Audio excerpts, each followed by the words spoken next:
Alban Lafont poussé vers la sortie, que doit faire le FC Nantes?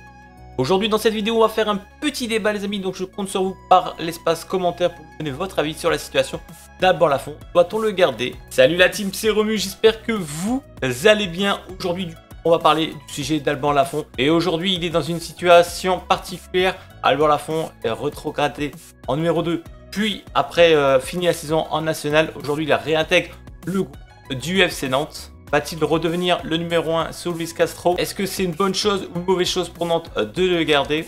On en parle, mais j'ai vraiment besoin d'avoir votre avis par commentaire. Pour revenir dans le contexte contractuel, Alban Lafont, il a 26 ans à l'heure actuelle. Il est en contrat jusqu'en 2027, encore 2 ans de contrat à côté nantais. Il a un salaire de 200 000 € net par mois. Le problème avec Alban Lafont, c'est que c'est un gros salaire et augmente chaque année. Et avoir un gardien qui ne joue pas, qui a un fort salaire du côté de Nantes, on connaît actuellement le contexte avec la crise financière dans le football français. Est-ce que Nantes peut encore se permettre de garder Alban Lafont, surtout s'il est indésirable?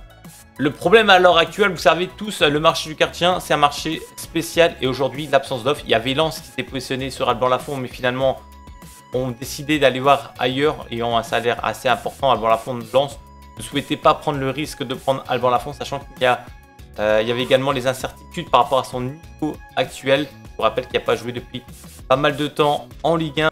Mais nouvel entraîneur du côté du FC Nantes, Luis Castro. Est-ce que c'est des nouvelles données également pour le FC Nantes? À l'heure actuelle, il a dit dans la conférence de presse, Alban Lafont est dans le groupe comme les 4 gardiens. Et du coup, il n'y a pas de traitement de faveur. Tout le monde a potentiellement une chance de jouer et devenir le numéro 1. Donc Alban Lafont sera-t-il numéro 1 du côté du FC Nantes? Pour ma part, je ne pense pas du tout. Je pense qu'on va s'appuyer surtout sur un Anthony Lopez, surtout pour l'expérience, mais surtout valeur sûre. Je ne vois pas Lopez rester à Nantes en étant gardien numéro 2 du côté du FC Nantes. Du coup, le fameux débat les amis, est-ce qu'il faut garder Alban Lafont malgré son salaire pour un poste numéro 2? Mais est-ce qu'il acceptera cette position-là? Vous connaissez aussi Alban Lafont, le fait qu'il veut jouer et redevenir numéro 1 dans un club. Après, le contexte, c'est aussi le vendre. Le vendre, oui, mais à qui aujourd'hui? Personne ne veut Alban Lafont. Aucune offre sur la table. Très compliqué de s'en séparer.